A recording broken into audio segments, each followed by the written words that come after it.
Dan roh kita itu pun ada hak, perlu makan. Bukan hanya tubuh, tetapi roh juga perlu makan. Sepertiganya yang terakhir tadi untuk Allah, yaitu roh kita. Nah, roh ini perlu makan. Makanan roh itu adalah zikir, membaca Quran, salawat, dan ibadah-ibadah lainnya yang mengingatkan kita kepada Allah Ta'ala. Jadi apabila roh kita kada taharagu, garing, ya, kalbun marid, ngarannya hati na garing. Karena apabila hati itu garing, sesehat apapun jasad, dia tidak bisa menuju kepada kebaikan. Dia tidak mampu mengerjakan kebaikan secara sempurna. Kayak kita garing juga, kita garing.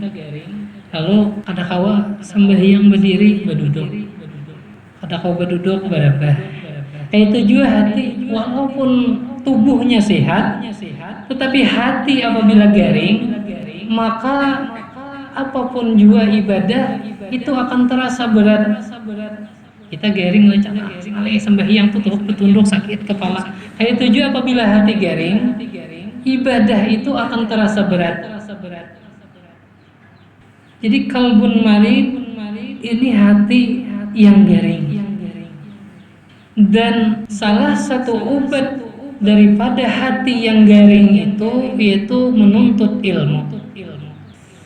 Menuntut ilmu adalah obat untuk roh kita.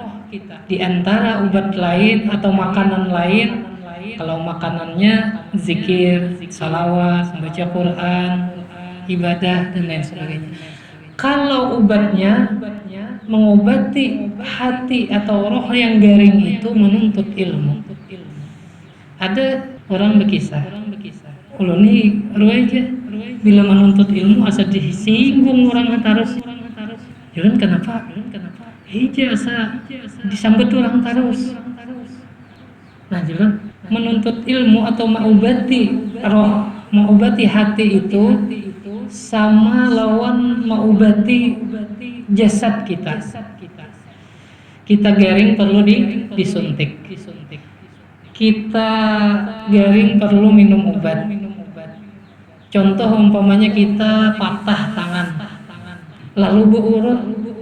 Nah, tukang urut ini pasti menjepai. Bila terjepai nang patah, pasti sakit. Dan itu sangat wajar. Begitu juga orang yang hendak mengobati hati, dia harus terus sesakit-sakitnya harus ditahaninya. Karena apabila inya tangan patah, karena kada tahan sakit diurut, diliatakannya salawasan, tangannya tingkung atau betisnya cedera, cacat. Maka itu juga hati. Apabila seseorang itu merasa apabila ia menuntut ilmu itu asa karena lawan dirinya, itu adalah reaksi daripada pengobatan yang dijalaninya. Dan si guru atau si kiai, mereka itu bukan menyinggung si nang belajar, karena memang itulah aturan daripada apa nang disampaikan. Apabila seseorang itu serius mengobati rohnya, mengobati hatinya, dia kayak orang berurut, sakit dulu diurut. Jatuh urut kedah sekali nih, enak datang pulang, urut pulang. Karena apabila sudah sigar, biar berhikmat memicik kada sakit lagi. Kayak itu juga orang menuntut ilmu. Apabila ia sudah hatinya sehat, maka dia menuntut ilmu atau mengobati hatinya itu terasa nyaman kayak gitu juga. Awak sesakitan sedikit berurut nyaman benar. Tetapi amun orang yang patah tulang mau berurut, biang kuciak-kuciak, tawa sekali aja berurut. Nah, itu bandingannya orang mengobati hati.